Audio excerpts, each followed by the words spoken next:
My name is Victoria Contreras, and this is Lab 9. This is Lab 9 with Greco. So in this lab, what are we doing? This lab examines the energy principle. It predicts the motion of a swinging mass from a spring with the energy principle and the momentum principle. So we're trying to figure out if this lab goes along with the energy principle, if it proves it. So this is my tracker.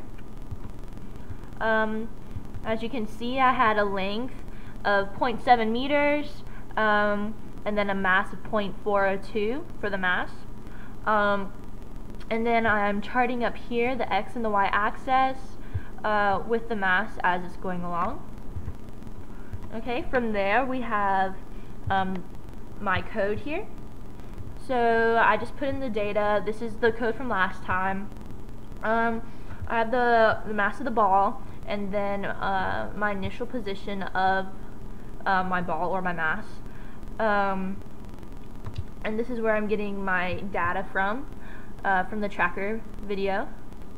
Go down here, and you can see where I'm plotting the ball that has to do with the model and the ball that has to do with the simulation. So we can run this really quick. The blue ball is going to be the tracker, whereas the orange ball is going to be the simulation, as you can see there. And then we have our green line here is our tracker, and the red line is the simulation. So you can see this has to do with the x-axis. And then we can do the same with the y-axis and plot that. So let's go back to our PowerPoint. Okay, so one of the questions was, do the oscillations of the x and y components differ? As you can see here, I did the y component on it separately, but they differ, but only by 3/10 here in the y component, and even less over here in the x component. So they differ very slightly, so it's a very good model to compare to. We can go here to the second question. Is the energy principle satisfied here in our model, in our simulation? And the energy principle is the change in energy equals the work. And yes, it is. The total energy never changes.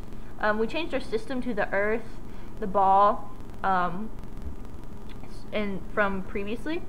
And our total energy equals 0 with this new system, which correlates well with the previous model of our surroundings equaling our change in energy. With this, you can see kinetic energy and the potential energy are directly inversely related to each other. So, like I said, the change in energy is going to equal 0. And our last question is, what happens when we change the origin to L0 or to our equilibrium? If we do this, the values will change slightly just because of the change in positions and things of that nature. But the overall physics will not change.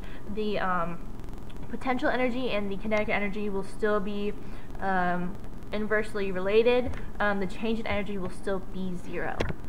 So the conclusion of this lab is that it does correlate with the energy principle. Therefore, the change in energy is equal to the work done by the surroundings. Therefore, when we change our system, our change in energy equals 0 to account for the lack of work from the surroundings. The change of the origin does not defy the energy principle. Neither does the change of the system.